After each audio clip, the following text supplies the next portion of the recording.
Hello everyone, I am Shruti Vijayargi from BISP Solution.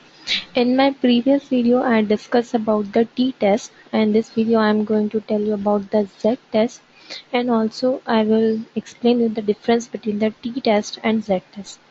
So what is z-test? A z-test is any statistical test for which the distribution of the test statistic under the null hypothesis can be approximated by a normal distribution.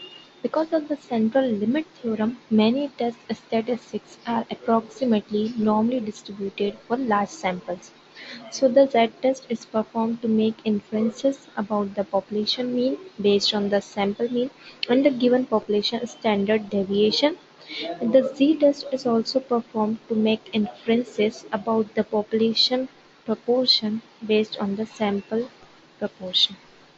So the formula for the calculation of z-test is t equals to x bar minus mu upon sigma divided by square of n, where x bar is the sample mean, mu is the specified value to be tested, sigma is the standard deviation, and n is the size of the sample.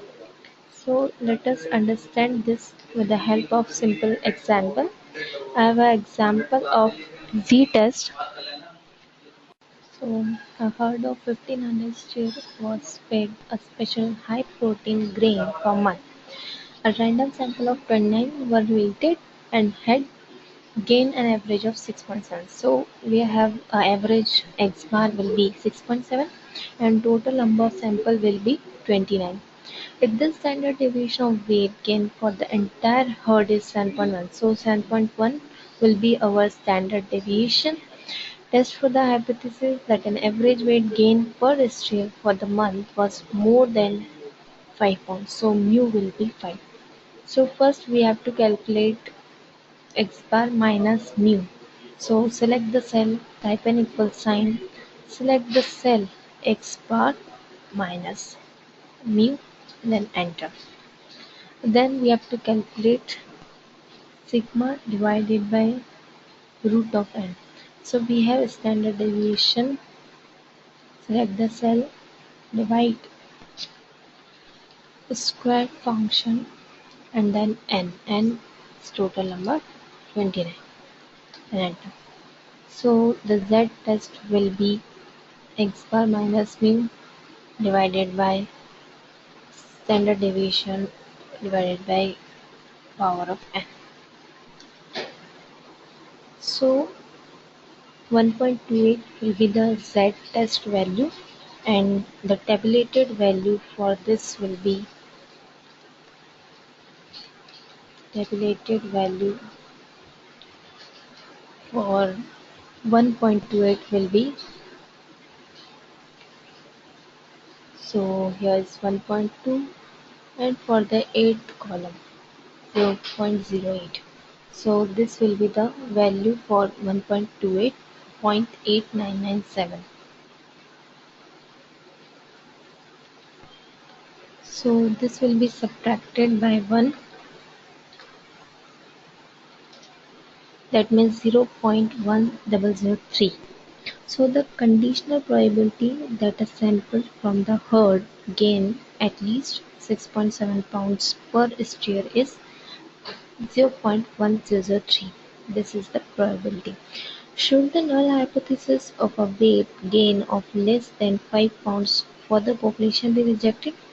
That depends on how conservative you want to be. If you had decided beforehand on a significance level of p less than 0.05, the null hypothesis could not be rejected. Okay. So a z-test is a hypothesis test based on the z statistic which follows the standard normal distribution under the null hypothesis. The simplest z-test is the one-sample z-test which tests the mean of a normally distributed population with known variance. For example, the manager of a candy manufacturer wants to know whether the mean weight of a batch of candy boxes is equal to the target value of 10 ounces. From historical data, they know that the filling machine has a standard deviation of 0.5 ounces, so they use this value as the population standard deviation in a one sample set test.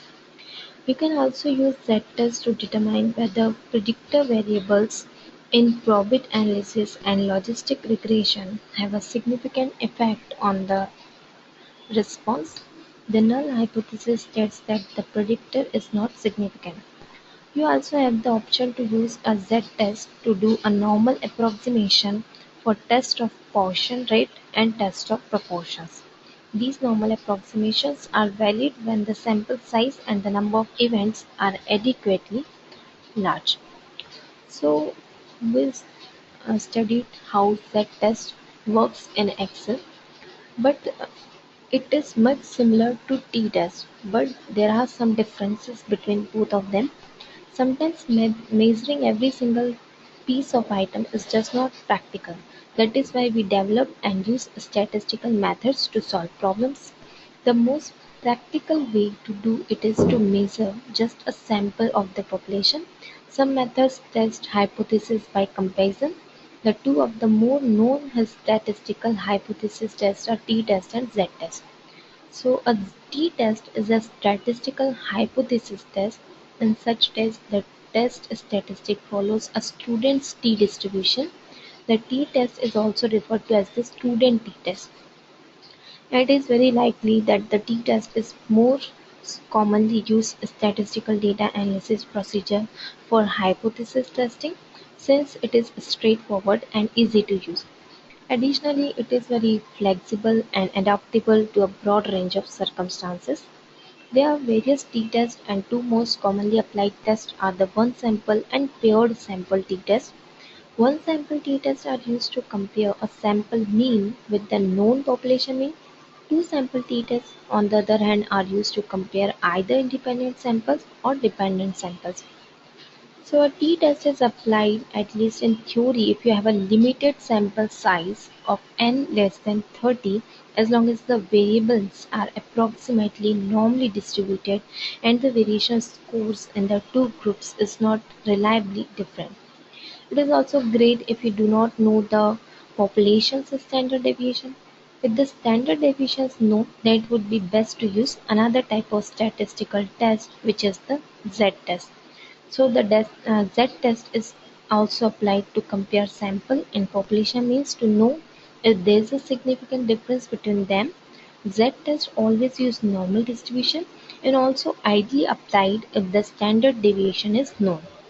Z-tests are often applied if the certain conditions are met, otherwise other statistical tests like t-test are applied in substitute. Z-tests are often applied in large samples of n greater than 30. When t-test is used in large samples, the t-test becomes very similar to the z-test. There are fluctuations that may occur in t-test sample variances that do not exist in z-test, and because of this, there are differences in both test results.